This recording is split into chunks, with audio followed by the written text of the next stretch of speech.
Hello students, कैसे हैं आप लोग। आज हम पढ़ने वाले हैं क्लास 10 फर्स्ट फ्लाइट इंग्लिश का चैप्टर नंबर 4, जिसका नाम है from the diary of Anne Frank. इस चैप्टर में हम एक ऐसी लड़की के बारे में पढ़ने वाले हैं जिसका नाम है एनी फ्रैंक। और ये जो है वर्ल्ड वॉर सेकेंड के टाइम की स्टोरी है, जिसमें जो है एनी फ्रैंक ने उसकी डायरी के बारे में जो है पूरा हमें एलेबरेट किया गया है। ठीक है, अब ये जो है एक एक्सट्रैक्ट है जो कि एनी फ्रैंक ने जो डायरी लिखी है उसमें से लिया गया है। सो चलिए स्टार्ट करते हैं इसे पढ़ना। इसमें पहले यहाँ पे दे रखा है बिफोर यू रीड।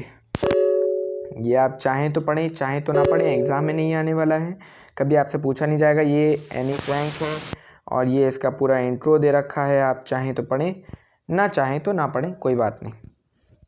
आगे देखते हैं। तो चैप्टर कहाँ से स्टार्ट होता है? चैप्टर स्टार्ट होता है यहाँ से। चैप्टर में क्या लिखा है? Writing in a diary is a really strange experience for someone like me. Diary में लिखना किसी ऐसे के लिए जैसे कि मैं हूँ बहुत ही ज़्यादा अजीब सा एक्सपीरियंस है। ऐसा कौन कह रहा है? जाहिर सी बात है, एनी फ्रैंक कह रही हैं। आगे लिखा है not only because I have never written anything before but also because it seems to me that later on neither I nor anyone else will be interested in the musings of a 13-year-old school girl। क्या है कि वो ये कह रही हैं कि diary में लिखना मेरे लिए बहुत ही स्ट्रेंज एक्सपीरियंस है, सिर्फ इसलिए नहीं क्योंकि मैंने इससे पहले कभी कुछ लिखा नहीं, लेकिन इसलिए और क्योंकि वो जो हैं वो ये सोचती हैं कि कोई भी इंसान, ना अभी ना बाद में, कोई भी इंसान जो है एक 13-year-old स्कूल गर्ल की फालतू की बातें पढ़ने में या जानने में ज़्यादा इंटरेस्टेड होगा। ऐसा उन्हें लगता है कि कोई भी इंटरेस्टेड नहीं होगा उनकी डायरी पढ़ने में इन फ्यूचर और कभी भी। आगे वो कहती हैं oh well it doesn't matter, I feel like writing and have an even greater need to get all kinds of thing off my chest. वही कह रही हैं चलो कोई बात नहीं, लेकिन मैं लिखूँगी। आपकी तरह नहीं है वो बिल्कुल भी, जैसे आजकल के बच्चे होते हैं ना कि फिर अरे नहीं पढ़ना आ रहा, छोड़ो क्या करेंगे लिख के, फालतू की चीज़ें हैं। नहीं, वो कह रही है कोई बात नहीं, मैं जो है लिखूँगी, ज़रूर लिखूँगी। और ये जो है एक तरीके से मेरे लिए एड का काम करेगा। एड यानी एक दवाई की तरह काम करेगा। किस चीज़ की दवाई? वो ये कह रही हैं I have an even greater need to get all kinds of thing off my chest. क्या होता है कि आपके ऊपर जो है ना कभी कभी इतना प्रेशर होता है कि जब तक आप उसे रिलीज़ ना करो, प्रेशर वो वाला मत समझिए, प्रेशर कौन सा प्रेशर, कि कभी कभी कोई मतलब बात हो जाती है ऐसी कि जब तक हम किसी के साथ शेयर ना करें तब तक वो जो है एक दबाव बना रहता है हमारे ऊपर। और वो चीज़ जो है शेयर अगर हम किसी गलत इंसान के साथ कर दें जो कि आपकी बात लीक कर दे, तो वो जो है दबाव कुछ ज़्यादा ही बन जाता है। तो इसीलिए उसे किसी ऐसे इंसान के साथ शेयर करना चाहिए जो कि मतलब ऐसा हो कि कभी आपकी बात लीक ना करे। देखिए वैसे क्या होता है कि बच्चे जो हैं अपने पेरेंट्स के साथ बातें शेयर करते हैं, लेकिन हर बात जो है पेरेंट्स के साथ वो शेयर नहीं कर सकते। अब वो चीज़ जो है हम फ्रेंड्स के साथ शेयर करते हैं, लेकिन फ्रेंड्स ऐसे भी होते हैं कि फिर वो जो हैं सारी बातें फैला देते हैं, जो कि मतलब बाद में जाके बहुत ही कभी कभी बड़ी बात भी बन जाती है। तो क्या होता है कि हमें किसी ऐसे के साथ शेयर करना चाहिए जो हमारी सीक्रेट बातें कभी किसी को बताए ना। अब ऐसा इंसान कहाँ से ढूंढे? क्या होता है, तो फिर उसने क्या किया कि फिर मतलब ऐसा इंसान ढूंढने के बजाय उसने अपनी डायरी को चुना, जिसमें वो सारी अपनी पर्सनल बातें जो भी होंगी वो लिखेगी, सीक्रेट्स लिखेगी, और वो जो है कहीं भी वो लीक नहीं करेगी diary. Paper has more patience than people, I thought of this saying on one of those days when I was feeling a little depressed and was sitting at home with my chin in my hands। वो कहती है कि जो paper होता है ना उसके पास इंसानों से ज़्यादा पेशेंस होता है। किस तरीके से होता है आगे उसने उसका पूरा डेफिनेशन भी दिया है, डिफाइन भी किया है। क्या कहा उसने कि उसे ऐसा लगता है कि फिर of this saying on one of Dooj days when I was, वही कहती है कि उसने ये किस दिन कहा कि पेपर के पास ज़्यादा पेशेंस होता है इंसानों से? उसने ये उस दिन कहा जिस दिन वो बहुत ही ज़्यादा डिप्रेस्ड फील कर रही थी और घर में अकेली बैठी हुई थी और उसके हाथों में उसके चिन्ह थे। जैसे हम नहीं बैठ जाते कभी कभी ऐसे, मतलब ऐसे हाथ पे मुंह को रख देते हैं और ऐसे बैठे रहते हैं, कुछ भी सोचते रहते हैं। वैसे ही ये भी थी, जब थोड़ा सा डिप्रेस ये फील कर रही थी और बहुत ही ज़्यादा बोर हो रही थी, तब इसने जो है सोचा कि मैं पेपर पे लिखूँगी। अब इसने ऐसा क्यों कहा, इस चीज़ को डिफ़ाइन भी किया गया है कि पेपर के पास क्यों ज़्यादा पेशेंस होता है लोगों से। मैंने आपको अभी बताया, क्योंकि लोगों के पेट में कोई बात पचती नहीं, इसीलिए जो है पेपर के पास बहुत ही ज़्यादा पेशेंस होता है। अब जो समझने वाले होंगे वो समझ गए होंगे कि लोगों के पेट में क्या बातें नहीं पचती। कई बातें होती हैं, जैसे हम कभी भी सीक्रेट बताते हैं तो मेनली क्या होता है, वो सीक्रेट अगर आप ये कह के बताओ ना कि फिर किसी को बताना मत, तो वो जो है 100% न्यूज़पेपर पे छप जाते हैं। तो वही चीज़ जो है, वही चीज़ ये भी कहना चाह रही है कि पेपर के पास जो है लोगों से ज़्यादा पेशेंस होता है। अब इसने एक दिन जब ये डिप्रेस्ड हो रही थी तो इसने सोचा कि मैं बाहर जाऊं खेलने या मैं घर में बैठूं, मैं करूं क्या, या मैं मतलब कहीं जाके खेलूं। तो इसने सोचा कि क्यों ना मैं डायरी लिखूं। तो इसने क्या किया, I finally stayed where I was brooding. अब उसने क्या सोचा वो जो है फाइनली वहीं पे रुकी जहाँ पे वो थी, और उसने एकदम ठान लिया, हाँ पेपर के पास ज़्यादा पेशेंस होता है लोगों से।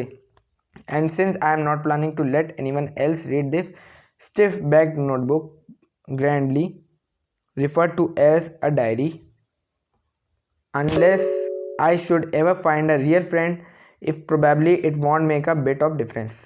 क्या कहती हैं वो ये कहती हैं, हाँ पेपर के पास ज़्यादा पेशेंस होता है, और मैं जो है मतलब I am not planning to let anyone else read this stiff back notebook. अब वो ये प्लान कर रही हैं कि इस नोटबुक को स्टिफ बैग्ड यानी एकदम मतलब जो स्ट्रेंज नोटबुक होती है ना, जिसे कोई नहीं पढ़ना चाहता, उस नोटबुक को यहाँ पे कहा गया है। तो वो ये कह रही हैं कि इस स्टिफ बैग नोटबुक को कोई ना पढ़े, ऐसा वो चाहती हैं, जिसको डायरी इस चैप्टर में कहा गया है। Unless I should ever find a real friend it probably want make a bit of difference. और वो ये कह रही हैं कि इस डायरी को तब तक कोई ना पढ़े जब तक मुझे कोई ट्रू फ्रेंड ना मिल जाए, रियल फ्रेंड। देखो फ्रेंड तो कई टाइप के होते हैं, अगर आपकी क्लास में या आपका कोई दोस्त भी ऐसा भी होगा जो आपका मतलब लगता है ना एकदम दुश्मन टाइप का, लेकिन उसको भी अगर कभी पापा मिल जाए, बेटा ये कौन है, तो यही कहते हैं दोस्त है, ये नहीं कहते हैं ये मेरा दुश्मन है, ऐसा नहीं होता, लेकिन वो यही कहते हैं दोस्त है। दोस्त तो कई होते हैं, लेकिन मेन दोस्त वो होता है जो एकदम रियल होता है, मतलब जो आपका हर सुख दुख में साथ दे। ऐसे नहीं कि मतलब जब सुख हो तब आपके साथ हों और जब परेशानी हो तब आपसे दूर हों, ऐसे दोस्त नहीं होते। तो उसी दोस्त की इसने बात की है कि जो रियल फ्रेंड हो, जब वो उसे मिल जाए उस समय पे जो है कोई पढ़ ले तो कोई बात नहीं। आगे वो कह रही है it probably want make a bit of difference, और वो ये कह रही है कि मुझे ये लगता है कि उसमें और मेरी डायरी में कोई ज़्यादा डिफरेंस नहीं होगा, क्योंकि वो डायरी को अपना एक दोस्त मानती है। आगे वो कहती है now I am back to the point that prompted me to keep a diary in the first place, I don't have a friend. अब वही कहती है कि अब मैं जो है मेन पॉइंट पे आती हूँ, ज़्यादा इधर उधर की बातें ना करके। वही कहती है कि ऐसी क्या चीज़ थी जिसने मुझे मजबूर किया कि मैं डायरी लिखूँ। वही कहती है कि मेरा कोई भी ट्रू फ्रेंड नहीं है, जिसकी वजह से मुझे डायरी लिखना पड़ रही है। क्योंकि अगर कोई ट्रू फ्रेंड होता तो वो उसके साथ अपनी बातें शेयर करती, बट कोई ट्रू फ्रेंड नहीं है तो वो डायरी लिखना पसंद कर रही है। आगे क्या है, आगे है Let me put it more clearly since no one will believe that a 13-year-old girl is completely alone in the world। वही कहती है चलिए मैं थोड़ा और क्लियरली आपको बताती हूँ, ये कोई बिलीव नहीं करेगा, कोई भी बिलीव नहीं करेगा कि एक 13 साल की बच्ची जो है पूरी दुनिया में अकेली है। इस चीज़ का कोई भी मतलब यकीन ही नहीं करेगा। अब बाद में वो ये भी कहती है नहीं मैं नहीं हूँ अकेली, मतलब एक तरीके से वो जो है चैप्टर हार्ड बनाने की कोशिश कर रही है। देखिए चलिए कोई उसे मतलब पता नहीं था कि वो हमारा जो है काम बढ़ा रही है, लेकिन अब फ़िलहाल उसने ऐसी बातें की हैं कि मतलब जो घुमा फिरा वाली बातें होती हैं। तो वो ये कहती है कि हाँ मैं नहीं हूँ जो 13 ईयर की ओल्ड गर्ल जो कि मतलब पूरी दुनिया में अकेली, मैं वो नहीं हूँ। लेकिन वो ये कह रही है कि कोई भी बिलीव नहीं करेगा कि एक 13 साल की बच्ची पूरी दुनिया में अकेली है। I have loving parents and 16 year old sister.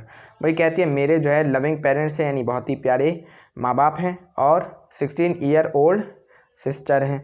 And there are about 30 people I can call friends. और लगभग 30 लोग हैं, लगभग उसने लगाया है 30 लोग हैं जो कि जिन्हें वो फ्रेंड कह सकती है। आगे वो ये कहती है no one on the surface I seem to have everything except my one true friend. वही कहती है कि ऐसा कोई भी नहीं है इस धरती पे, आई सीम टू हैव एवरीथिंग, जिसके पास मैं मतलब देखूं कि फिर यहाँ पे एक लाइन आई थिंक छूट गई। यहाँ पे इसने कहा है I have a family loving aunts and a good home. वही कहती है मेरी एक फैमिली भी है, एक प्यारी सी आंटी भी है, ये यहाँ पे है। I have a family loving aunt and a good home. तो मेरी एक फैमिली भी है, एक लविंग आंट भी है, जिन्हें मतलब वो बहुत ही ज़्यादा प्यार करती है। No one on the surface I seem to have everything. वो अब ये कहती है कि मैंने आज तक किसी को ऐसा नहीं देखा कि जिसके पास सब कुछ हो। ऐसा कभी भी नहीं हो सकता कि किसी के पास भी सब कुछ हो। जैसे कि एग्जांपल ले लीजिए, इस समय जो वर्ल्ड के रिचेस्ट पर्सन है एलोन मस्क, उनके पास जो है आप नहीं कह सकते सब कुछ है, उनके पास सिर्फ पैसा है बस, उसके अलावा और कुछ नहीं है। मतलब और कुछ नहीं है ये तो नहीं कह सकता मैं, जैसे उनके पास जो है वक्त नहीं है, ठीक है। तो ऐसा नहीं है कोई भी सरफेस पे, पूरी धरती पे, कि जिसके पास सब कुछ हो। किसी ना किसी के पास किसी ना किसी चीज़ की कमी ज़रूर होती है। आगे वो लिखते हैं except my one true friend, लेकिन उनका एक सच्चा ट्रू फ्रेंड भी है। किनका?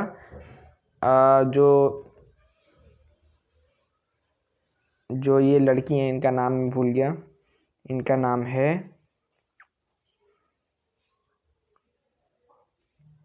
एक मिनट रुकिए मैं देख ले रहा हूँ इनका नाम क्या है।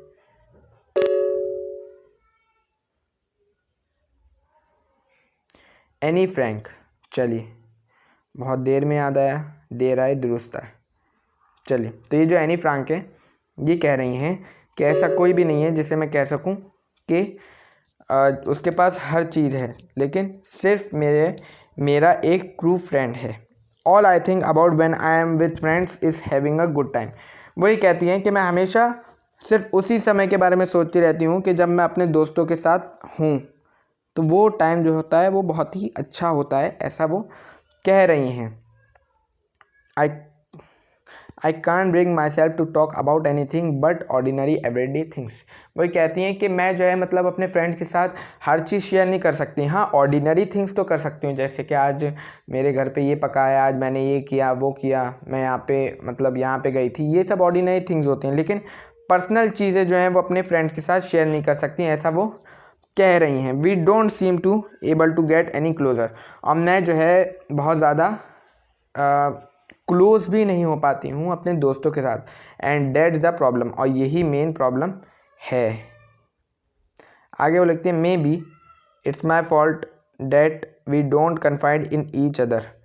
वो कहती है हो सकता है ये मेरा प्रॉब्लम हो कि मैं जो है मतलब किसी के साथ भी ज़्यादा घुल मिल नहीं पाती हूँ। आगे वो लिखती हैं कि in any case that just how things are and unfortunately they are not liable to change. This is why I have started the diary. वही कहती हैं कि यही चीज़ है जो मतलब एक तरीके से उन्हें जो है मतलब एक तरीके से वीक बनाती है कि वो अपनी हर चीज़ किसी के साथ शेयर नहीं कर पाती। और वो ये भी कहती हैं कि हो सकता है ये मेरा ही फॉल्ट हो। वही कहती हैं in any case that just how things are and unfortunately they are not liable to change, this why I have started the diary. वो ये कहती हैं कि मैं मतलब इतना ज़्यादा घुल नहीं पाती हूँ और यही चीज़ है जिसके लिए मुझे डायरी लिखना पड़ी। तो उन्होंने मेन अपनी डायरी लिखने का रीज़न बता दिया। आगे वो कहती हैं to enhance the image of this long awaited friend in my imagination. और वो ये कहती हैं कि जो मेरा लॉन्ग अवेटेड फ्रेंड है, यानी वो अपने, मैंने बताया ना कि वो अपने एक रियल ट्रू फ्रेंड को ढूंढ रही हैं, तो उन्होंने ये कहा कि उस ट्रू फ्रेंड की इमेज को एक तरीके से अपने इमेजिनेशन में बनाने के लिए वो जो है डायरी लिख रही हैं। I don't want to jot down the facts in the diary the way most people would do. वो ये कहती हैं कि मैं जो है फैक्ट्स लिखना नहीं चाहती जैसे कि लोग लिखते हैं, जैसे कि आप लिखते हो ना हिस्ट्री की डेट्स, ये सब चीज़ें जो अपनी कॉपी में लिखते हो, तो वो सब चीज़ें वो नहीं लिखना चाहती। But I want the diary to be my friend. लेकिन वो ये चाहती हैं कि डायरी जो है उनकी ट्रू फ्रेंड बने, and I am going to call this friend Kitty. और वो ये अपनी फ्रेंड को किटी कह रही हैं। तो आज के पार्ट में सिर्फ इतना ही करते हैं, बाकी जो है हम नेक्स्ट पार्ट में करेंगे। अगर आपको ये हमारी वीडियो पसंद आई हो तो इस वीडियो को लाइक करें, शेयर करें, सब्सक्राइब करें और कमेंट करना बिल्कुल भी ना भूलें। चलिए इसी के साथ एंड करते हैं आज की वीडियो। तब तक के लिए बाय।